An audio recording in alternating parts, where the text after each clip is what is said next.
يا جماعة يا ريت تكونوا قاعدين، لأن في خبر يجنن. سبيكة الفضة ووزن كيلو سعرها زاد 3500 جنيه في أسبوع واحد.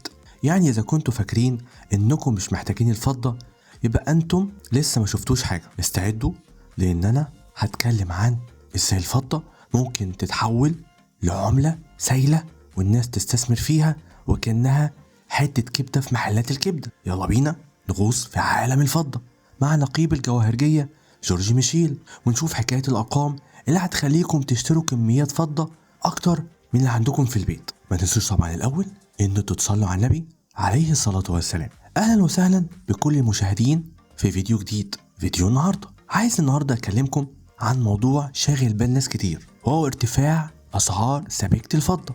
عارفين يا جماعة، في بعض الأيام الواحد بيصحى يلاقي نفسه في السوق ويشوف كده سعر الفضة وكأنه شاف عروسة بتتجوز، وكل يوم في واحدة أجمل من التانية. فقبل ما نتعمق كده ونتكلم في تفاصيل أكتر، خليني أقول لكم شوية أرقام عشان تتشجعوا تشتروا فضة أكتر من الفضة اللي عندكم في شنطة إيديكم. جورج ميشيل رئيس اللجنة النقابية للمصبوغات والمجوهرات بيقول إن سعر سبيكة الفضة وزن كيلو سعرها زاد ووصل لغاية 55,000 جنيه، طبعا مقارنة ب51,500، يعني زادت 3500 جنيه في أسبوع واحد. تفتكروا يا جماعة دوت معناه إيه؟ ده معناه إن الفضة بدأت تتحول لعملة سائلة في مصر. ولو عايزين تعرفوا ليه الأسعار بتزيد، فجورج قال إن ارتفاع الأسعار في البورصة المصرية ارتفع وصل ل 34.85 دولار، وده ليه تأثير كبير على الأسعار المحلية. وكأن الفضة مش بس بتلمع، لأ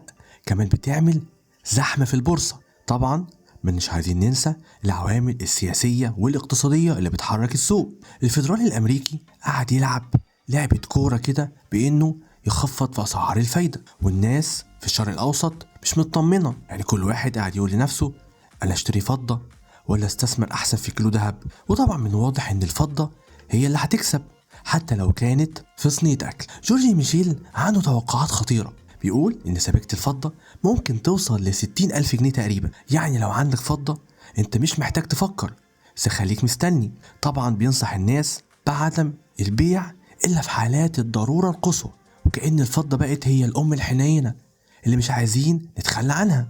والله يا جماعة لو انتوا عايزين تستثمروا في الفضة دلوقتي هو الوقت المناسب. يعني بدل ما تقعدوا تفكروا في انكم تشتروا اي حاجة، لا اشتروا فضة، خصوصا الاسعار في ارتفاع مستمر.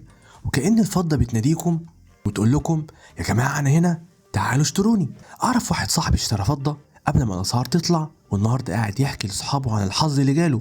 وشاف الفضة كأنها حدوة حصان، واخد بنصيحة جورج ميشيل بجد وما باعش. وانتوا عارفين لما تبقى عندك فضة تحس انك في وضع قوي، كأنك سوبرمان بس معاك مجوهرات. عايز اقول دلوقتي لازم نفهم ان استثمار الفضة مش بس عن الشراء، لا كمان ان احنا نستنى. يعني لو عندك فضة خليك مطمن واعتبرها كأنها حبيبة مستنياك. وما تنسوش الشراء في الوقت المناسب هو اللي بيصنع الفرق.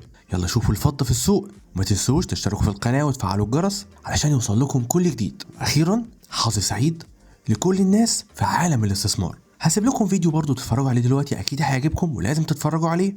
واشوفكم إن شاء الله في فيديو جديد، وخليكم في المضمون وخلوا الفضة تلعب دور البطولة في حياتكم. والسلام عليكم ورحمة الله.